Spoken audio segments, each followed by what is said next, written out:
केतु की बात करेंगे मित्रों। जय श्री राम, ओम नमः शिवाय।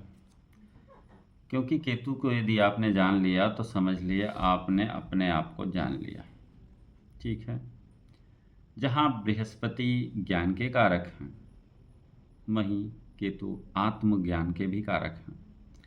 केतु से प्रभावित व्यक्ति के ऊपर सांसारिक चीज़ों का प्रभाव नहीं होता है, यानी कि सांसारिक वस्तुओं के प्रभाव से ये मुक्त रहते हैं। केतु त्याग का कारक है, बलिदान का कारक है, सेक्रीफाइस समझौते का कारक है।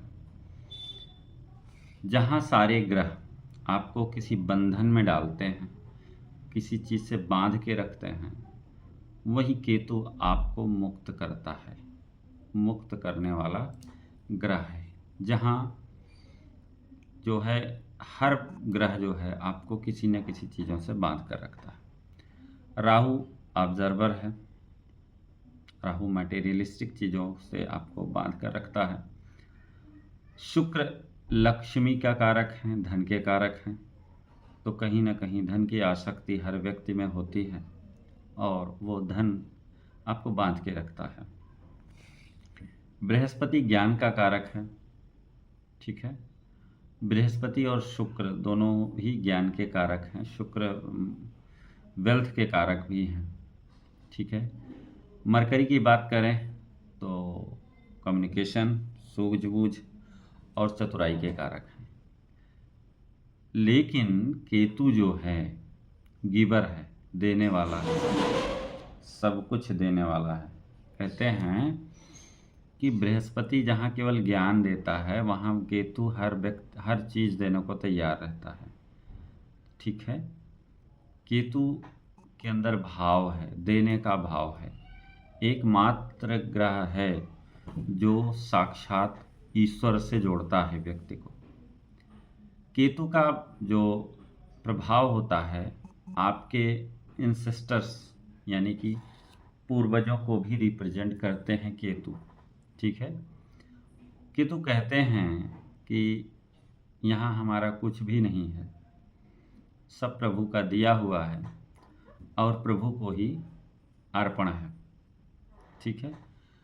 ऐसा आनंद है केतु जो बिल्कुल मुक्त है, यानी कि आपको जोड़ता नहीं है, आपको किसी बंधन में बांधता नहीं। केतु की जब दशा या अंतर्दशा आती है तो परिवार में किसी की मुक्ति होती है, या तो मुक्त हो करके वो अलग होता है, या फिर किसी आत्मा का मुक्त हो करके आपके परिवार में जुड़ जाता है। ठीक है। तो केतु क्या है? फकीर है, साधु है, जिसे कुछ भी नहीं चाहिए। ठीक है। तो केतु को आदि आपने समझ लिया तो समझ लीजिए सब कुछ समझ लिया। कहते हैं कि केतु यदि 9वें घर में विराजमान हो तो 9वां घर गाइडेंस का होता है, परामर्श का होता है। और 9वां घर कालपुरुष की कुंडली में गुरु से रिलेटेड होता है। तो ऐसी स्थिति होती है, ये सबसे श्रेष्ठ परामर्श के लिए, गाइडेंस के लिए सबसे श्रेष्ठ स्थिति मानी जाती है केतु की 9th हाउस में। क्योंकि केतु जब देता है, गाइडेंस ही देता है, तो श्रेष्ठ गाइडेंस देता है। क्योंकि केतु गिवर है। ठीक है। केतु देता है। 9th हाउस का केतु एक संकेत ये भी है कि यदि 9वां घर का केतु आपकी कुंडली में है और अच्छी स्थिति में है तो आपकी जो पहली संतान होगी वो पुत्र संतति के रूप में आपको प्राप्त होगी, यानी कि मेल चाइल्ड के रूप में आपको प्राप्त होगी। होता क्या है कि केतु जब आपके प्रभावित होते हैं तो कहीं ना कहीं आपके जीवन में वंश दर वंश मेल चाइल्ड को प्रॉब्लम होती चली आती है। जो समस्या होती है, जो पितृ, क्योंकि केतु क्या है? रूट्स है, आपके जड़ हैं, और जड़ आपके कौन हैं? आपके पितृ। तो यदि केतु की समस्या बन रही है तो इसका मतलब आपकी जो कुंडली में आपके पितृ की समस्या बन रही है। तो केतु को यदि हम समझें, यदि हम केतु को जानें, तो केतु जीवन में आत्मज्ञान के कारक हैं। अगर हम मनी के रूप में देखें तो केतु जो है एक्चुअल मनी है और राहु फैक्चुअल मनी है। एक्चुअल मनी मतलब क्या होता है? एक्चुअल मनी मतलब यह है कि वो व्यक्ति दिखावा नहीं करता है। जिसके पास धन है वो दिखावा नहीं करेगा, एक प्रिया स्कूटर पे चल के भी जा सकता है। लेकिन राहु क्या है? आकर्षण है, बंधन है, दिखावापन है। राहु प्रभावित व्यक्ति हमेशा अपनी चीज़ों को दिखाने का प्रयास करेगा और दूसरे की चीज़ों को देखने का, यानी कि दूसरे की मटेरियलिस्टिक चीज़ों से वो खुद भी प्रभावित होता है और अपनी जो चीज़ें हैं वो खुद भी दिखाने का प्रयास करता है लोगों को। तो कहने का मतलब यह है कि केतु की क्या स्थिति होती है, कौन से भाव में केतु सबसे अच्छी स्थिति में होते हैं, ये तमाम चीज़ें होती हैं जिसका हम विश्लेषण कर रहे हैं। चूँकि केतु व्यक्ति का स्वयं को जानने का एक माध्यम भी है। जैसे कुंडली में जो 4 त्रिकोण होते हैं, कौन कौन से त्रिकोण होते हैं? धर्म, अर्थ, काम और मोक्ष। ठीक है। केतु की जो स्थिति होती है, केतु क्या करता है? मुक्ति प्रदान करता है, मोक्ष प्रदान करता है और केतु स्वयं को जानने का माध्यम भी है। तो क्या आपको लगता है कि जो सबसे अच्छी स्थिति होती है केतु की, वो कहाँ पर होगी? तो प्रश्न ये जो बनता है तो इसका उत्तर है कि 4, 8, 12 में, क्योंकि मोक्ष त्रिकोण है, केतु 4, 8, 12 में है तो बहुत ही प्रभावकारी होता है। ठीक है, क्योंकि केतु को मोक्ष का कारक या मुक्ति का कारक ग्रह भी मानते हैं। लेकिन क्या ऐसा भी है कि 2, 6, 10 और 3, 7, 11 में केतु अच्छा नहीं होता है? नहीं, ऐसा नहीं है कि उसमें केतु अच्छा नहीं होता है, लेकिन हर ग्रह की एक जो है प्रॉपर्टी होती है, हर ग्रह का एक प्रभाव होता है। और एक संत को कहीं डीजे वाले स्थान पे ले जाके बैठा देंगे तो क्या उसका जो प्रभाव है कहीं ना कहीं प्रभावित होगा। ठीक है, तो 4, 8, 12 में हैं अगर केतु, तो इसको लोग जान रहे हैं, क्योंकि केतु का मतलब केवल देने से ही नहीं मतलब है। ऐसे लोग भी केतु प्रभावित होते हैं जो जीवन में बहुत सारा पैसा कमाते हैं। हम कुछ उद्योगपतियों को देखते हैं कि जीवन में इतना पैसा कमाते हैं और उस पैसे को कमाने के बाद सारी चीज़ें दान कर देते हैं, यानी कि गिवर। मतलब अब केतु निशान है, झंडा है, और झंडा और निशान कब बनता है? जब व्यक्ति शीर्ष को पहुंचता है। और यदि शीर्ष पर आप पहुंच गए तो जाहिर सी बात है फिर आपकी कोई इच्छा नहीं रह जाती, फिर आप गिवर की भूमिका में होते हैं, दान करने की भूमिका में होते हैं। क्योंकि राहु और केतु की बात करें तो राहु बंधन है, राहु जितना देगा उतनी आपकी जो है आपका बंधन बढ़ता चला जाएगा। व्यक्ति की इच्छाएं, जिज्ञासाएं और बढ़ती चली जाएंगी और सारा धन कमाएं और धन कमाएं। लेकिन केतु बंधन से मुक्ति है। ठीक है, यदि वीनस और केतु की बात करें, वीनस और राहु की बात करें, तो धन दोनों में आएगा। ठीक है, एक है कवर पेज और एक है पूरी किताब। पूरी किताब को जब आप पढ़ते हैं तो बिल्कुल उसको सटीकता से आप जान जाते हैं, लेकिन कवर पेज ऊपर से कुछ लोग क्या होते हैं कि ऊपर से उनके अंदर दिखावा बहुत होता है, वो वीनस और राहु के प्रभावित होते हैं। लेकिन वीनस और केतु वाले कभी किसी को कवर से जज नहीं करते हैं।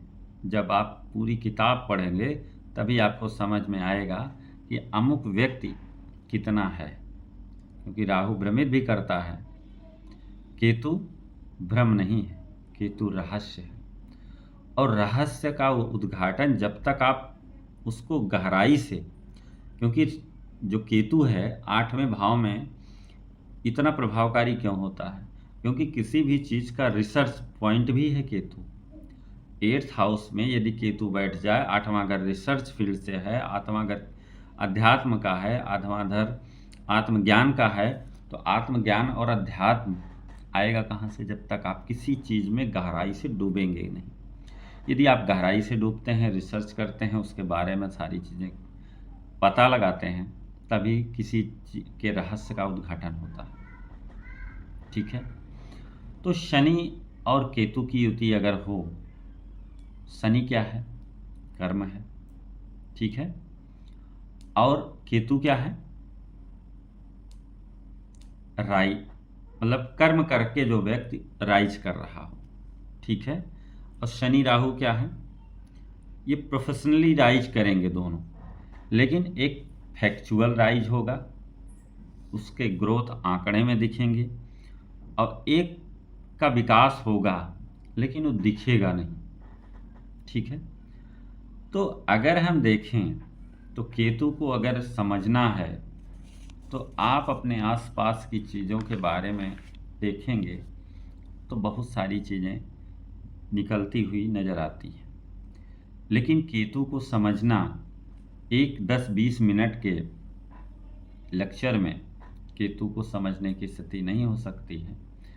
केतु को समझने के लिए और कई सारे लेक्चर लेने होंगे। जैसे हम बात कर रहे थे 1-5-9 की, यानी कि यहाँ पर केतु अच्छा होता है, क्योंकि ये जो त्रिकोण होता है ये धर्म त्रिकोण होता है। पहला घर व्यक्ति के स्वयं का, आत्मज्ञान का। ठीक है, स्वयं को समझना, ज्ञान को समझना, ज्ञान में बढ़ोतरी करना, मतलब व्यक्तित्व के विकास से चीज़ें जुड़ी हुई होती हैं। ज्योतिष के अध्ययन के बाद कभी कभी ऐसा होता है कि 159 वाले यदि केतु हैं तो वो किसी आध्यात्मिक चीज़ों से जुड़ करके या ज्योतिष से जुड़ के कुछ ऐसा फील करते हैं जिनके अंदर बहुत बड़ा बदलाव होता है। ठीक है, दृष्टिकोण में बदलाव आ जाता है, सोचने में बड़ा बदलाव आ जाता है। 4-8-12 में जिनके केतु हैं तो ऐसे आदमी को ज्योतिष या ऐसे आदमी को अध्यात्म से ज़रूर जुड़ना चाहिए, सेवा भाव से ज़रूर जुड़ना चाहिए, क्योंकि इनके मोक्ष का वो कारक बनेगा। अध्यात्म, साधना, रिसर्च, ज्योतिष। ठीक है, लेकिन 1-5-9 वाले के पर्सनालिटी में विकास होगा, व्यक्तित्व में विकास होगा, आध्यात्मिक चेतना जागृत होगी। कई सारी चीज़ें ऐसी होती हैं जिनको हम इन सारी चीज़ों के माध्यम से समझ सकते हैं। ठीक है, अब यदि बात करें अर्थ त्रिकोण की, 2-6-10 में केतु है तो क्या करेगा व्यक्ति? या 3-7-11 में 2-6-10 अर्थ त्रिकोण है तो ऐसे लोग अध्यात्म से, ज्योतिष से, साधना से धन कमाएंगे। 3-7-11 में केतु है तो इच्छा पूर्ति भी केतु ही करेगा। ठीक है, ज्योतिषीय उपाय से लाभ होता है, रेमेडी की स्टोरी के माध्यम से व्यक्ति को लाभ होता है। 2-6-10 में केतु है तो व्यक्ति के कार्यों में स्टेबिलिटी आती है, क्योंकि कार्यों में स्टेबिलिटी कब आती है? जब व्यक्ति उससे जुड़ के काम करता है। लेकिन कभी कभी ऐसा होता है 10वें भाव में केतु होता है तो व्यक्ति को कार्यों से डिटैच कर देता है, कहता छोड़ो यार, क्या करना है, क्या करके ले जाना है।